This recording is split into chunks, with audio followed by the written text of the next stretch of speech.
You're magic like me. You need to listen to me. The world's a hungry place, a dark place. I've only met 2 or 3 people like us. They died. When I was a kid, I bumped into these things. I don't know about magic.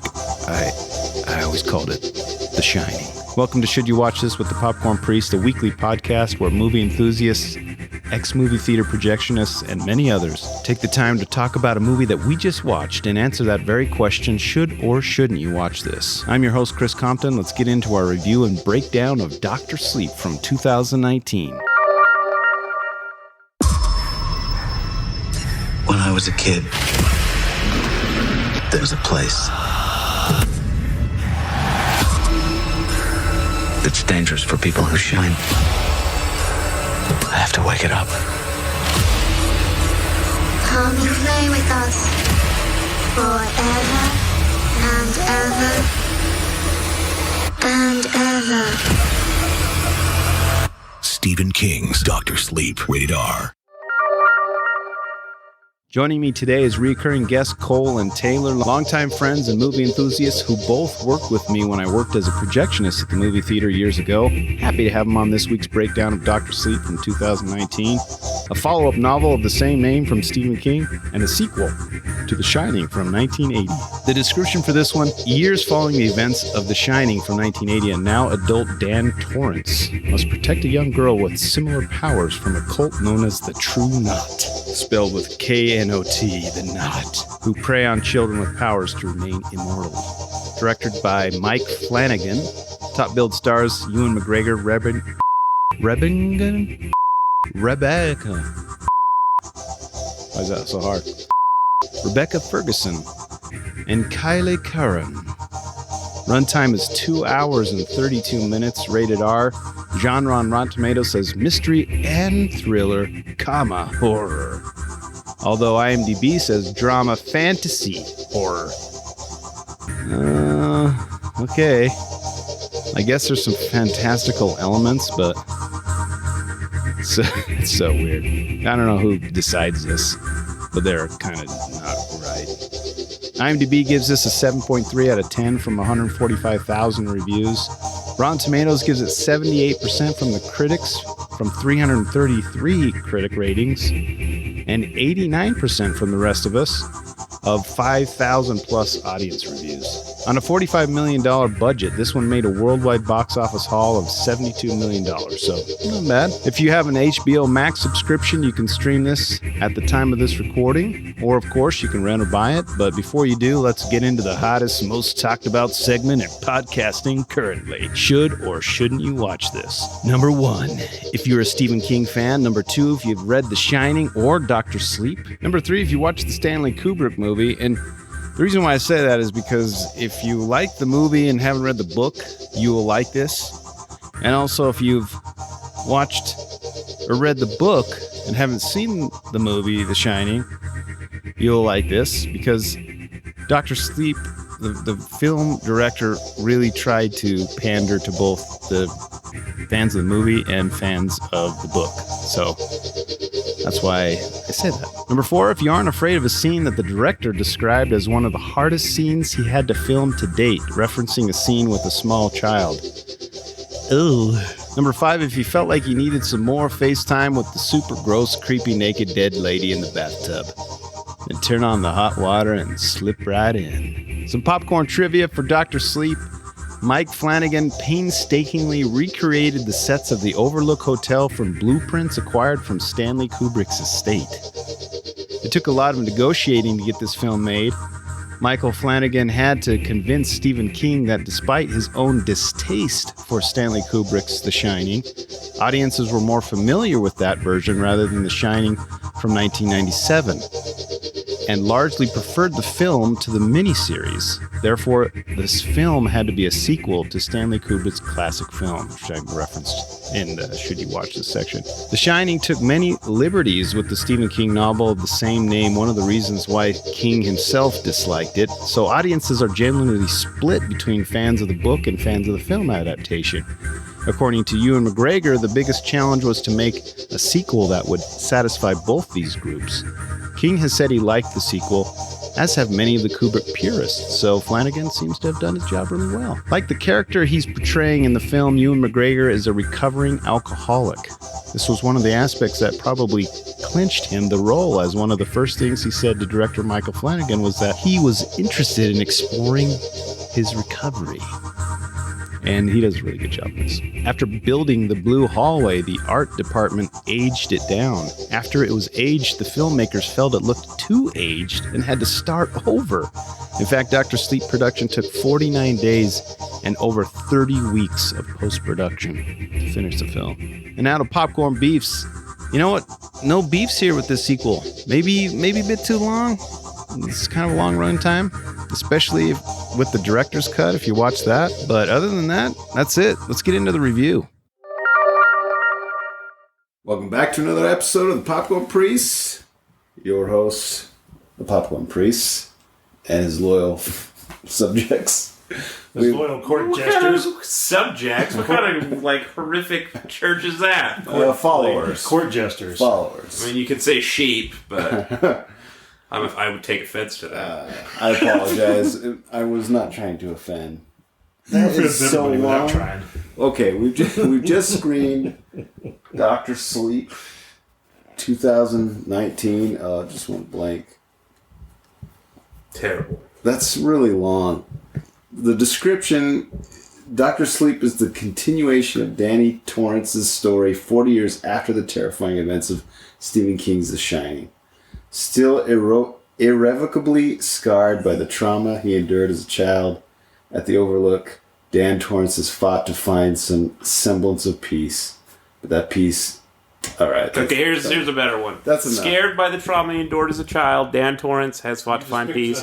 But that peace is shattered when he encounters Abra, a girl with a powerful gift known as the Shine. But that's all it is on here. No, You've just gone to the regular one. Yeah, I was reading the novel description. Yeah, it's director Mike Flanagan. Director Mike Flanagan. Who's also done the House on Haunted Hill remake on Netflix, as well as a couple of other shows. I think it was Oculus was the other one he did, which was really good, about the evil mirror. Starring Ewan McGregor and Rebecca Ferguson. Ian McGregor. And I guess the girl's name is Kylie Curran, maybe? I don't know. It's spelled weird. It's spelled like a Utah name. Yeah, that's horrible. Before I give my review, I'm very eager to hear Taylor's review. Like what? I liked it. I'm just chopping. I mean, I thought it was rad when I saw it in theaters. Okay, because you were very. I was trying to tease it out of you during the film. Because you're like, I can't handle it. I have the emotional capacities of a child and cannot handle suspense. If my emotional roller or any sort of uncertainty or ambiguity. If his emotional roller coaster has more dips than Puff the Magic Dragon at the moon, it is not recommended. Yeah, no, Chris can't handle it. He gets too upset. Gets too riled up. So you liked it? No, I liked it in theaters though. Do you think you liked it more than The Shining? No. Okay. I wouldn't say that. Okay. When was the last time you watched The Shining? Yeah, it's been a while. I thought it felt different considerably than The Shining. Like it felt very much more like, okay, it's a Stephen King movie, whereas The Shining feels like a Kubrick movie. Like it's a Stephen King story with a little more polish this time. The Shining is way more grittier, I guess. It's more like, what's the word I'm looking for? The Shining's more like... What, the movie or the... Well, I just mean comparing the two, like... Just in terms of, like, story? Yeah, because The Shining's... Yeah, The Shining's more of like a haunted house It's movie. more like psychological, whereas Dr. Sleep, it's a little more sci-fi... I don't even know. I don't know. It is different. Like this felt like more like It. Like the adaptation. How they adapted that. I don't know, maybe it just seems more crowded just because I mean, Shining's a cast of 3 or 4, whereas this one... No, that's what I'm saying. Like, Shining's a haunted house movie. Yeah, like, maybe for sure. Like, I mean... It's the extended world of whereas this the Torrances, basically. Yeah, this is very different. They travel all over the place. There's, And they actually use The Shining. A lot more time over the course of it. But you actually get a lot of answers. And years. It answered a lot of questions that I had about The Shining in this movie. So, I mean, Other than the one that you brought up during Other the than film. other than the mystery that I will never get solved. Just read but the book and see if that's in there. Otherwise, it's just something Kubrick put in because he thought it'd be funny. No, you see the ending of 2001, he never explained that either. But that was something he wrote so he could intentionally be vague if he wanted to. It ends the same way because I remember the ending of the book, but I just don't remember why. That's the thing. But yes, we won't discuss the ambiguity of the ending of The Shining or what that means. Maybe it's not ambiguous. Maybe I'm just a moron. I don't know. I feel like you could interpret it several ways. It helps if you have seen The Shining. It might answer questions, but if you have not seen The Shining, it will make you curious to see. It doesn't really give many spoilers away. Maybe Jack Torrance. I'm curious, actually. Got possessed by whatever was in the Overlook. Yeah, I mean, And that's thought why his picture was in the Well, no. 'Cause hotel. I'm thinking that's the former caretaker because if it's going by who was there last, then the guy that serves Jack Nicholson would have been the guy that killed his family don't even beforehand. in this movie. Let's not. So, yes, it didn't answer all the questions I had about The Shining, but it answers quite a few. And you can watch one without having seen the other, but it will make you interested to see. I don't know. I feel like this would be weird to watch without having seen The Shining. It would be weird. I agree. I 100% agree. I just feel like you would be There's like the central plot of it pieces. is kind of like the central plot. I think you could actually be fine with, like, 'cause it's kind of like a vampire like story. Yeah. That's true. But like I feel like there's just so many nods and like references to it that It's best that you they would be better to But have at the seen same it time- or read it. I don't know. If you've read The Shining, you're probably safe. Well, but at the same time, you've probably seen so many references to The Yeah, Shining. that's If you another haven't seen thing the about movie, that movie is that it's- there's going to be a lot of gaps that are It's filled in so already. filtered through pop culture. You probably know a great deal of it anyway. Yeah. But Yeah, and I made hadn't a seen, mini series. Maybe if you'd seen that, you'd also be. I hadn't seen The Shining for I don't know how long, and I still was fine. I mean, Yeah, no, you It don't. would've been nicer. Yeah, you don't need like to know plot points. Really, you just need Yeah. to know like really the big set pieces and like the basic premise and The overall outcome. arc but it would have been nice to watch it again before seeing this. gives you a refresh. But yeah, it was. There were some disturbing things that, for my, Because he's soft and can't handle. I'm the soft. From the cool viewpoint of a things. parent, yes. I was. From before me and Cole were like, "What's rules? For the viewing This is how you know they're bad." From the viewing point of us heathens who think that we've got ours, so screw everyone else, we were just intrigued. We're like, "Yeah, this is cool. This is how you know these guys are bad." But overall, it was awesome. Like It's 3 hours, but it kept me entertained. I give it a golden bucket. Yeah, the extended stuff, like I didn't notice really. There's a couple scenes, but Oh like, yeah. By the way, we just screened the extended cut, not the. I mean, I feel like you're cut. safe either way. Like, We've screened the extended cut, but Taylor has seen both versions. And yeah, I saw it in theaters, IMAX, in fact.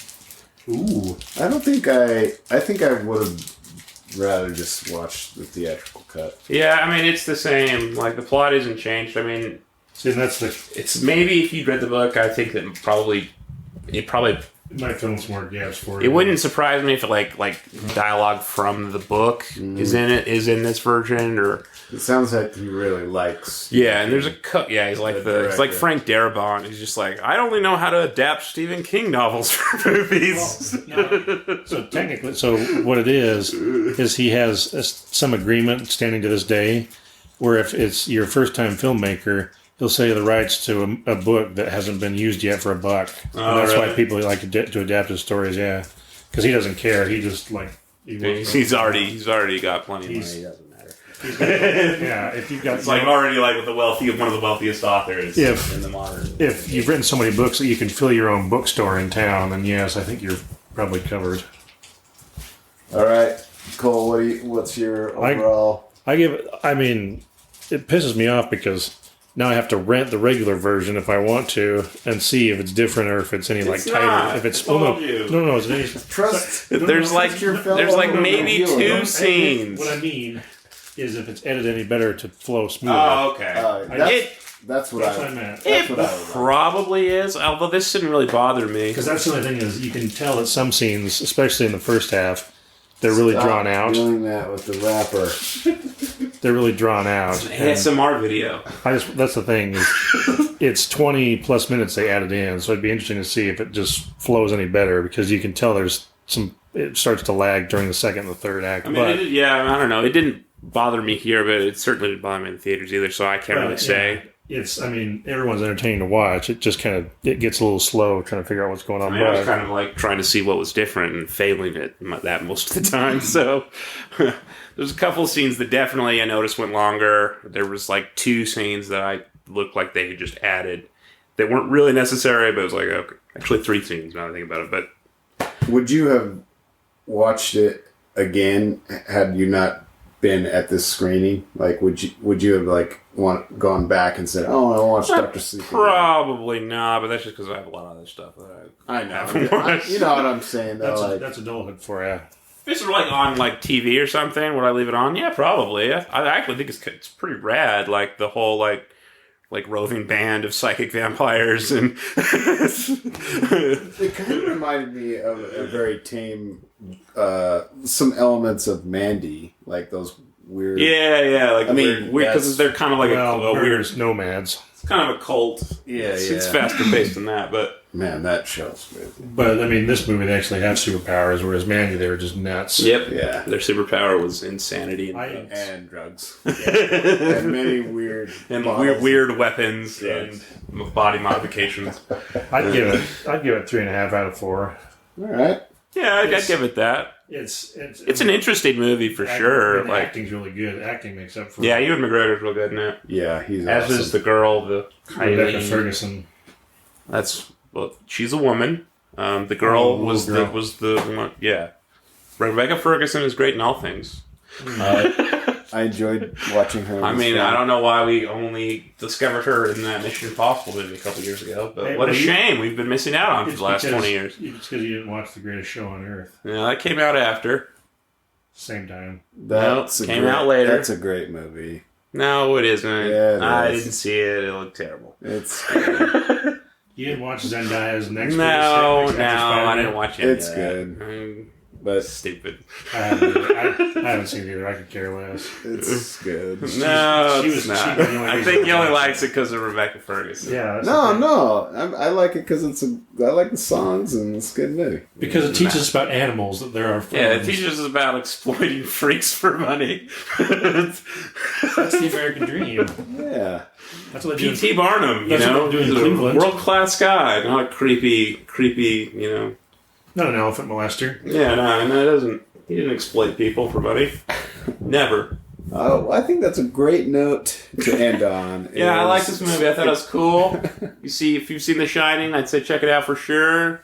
If you like Stephen King's stuff in general, also check it out. This podcast, you're going to have to edit because we went on a lot of different rambling trails. He doesn't edit anything. He doesn't put any effort into this. About the microphone. We had to have that shipped here. That requires word.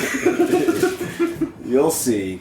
It's like, unless one of us said something super offensive that would get us fired, I'll show you all. Then maybe we could force him to edit it. All right, well, that's it for us. We'll see you next time. As always, hit me up on the Twitters or the Instas if you want to interact with the great Popcorn Priest at Popcorn Priest. I respond to every tweet, post, comment, hashtag, and whatever else there is. Let us know if there's something you'd like us to review. Also, if you've enjoyed this or any of our previous episodes, please subscribe so you can get notifications on our newest episodes.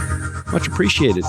Also, give it a share. Share with your loved ones. Share with someone who may love movies. Gotta get the word out, folks. Next week, if you want to be ready for our newest breakdown, we'll be reviewing Good Time from 2017 from the Safdie brothers. Right now it's on Netflix, so if you catch it there, you'll be caught up with us for next week. And we're nearing the end of our old recordings. So I made a bunch of recordings years ago, prior to the pandemic, just releasing them now, and it's been almost in 3 or 4 weeks. It'll be 1 year since we started this, and we're running out of our old recordings with the old mics. So going forward, after the next 2 or 3 episodes, we're going to be using new material, new recordings, better audio, better quality. As always, thanks for listening. This has been Should You Watch This with the Popcorn Priest, and for Cole and Taylor, thank you for joining us. See you next week.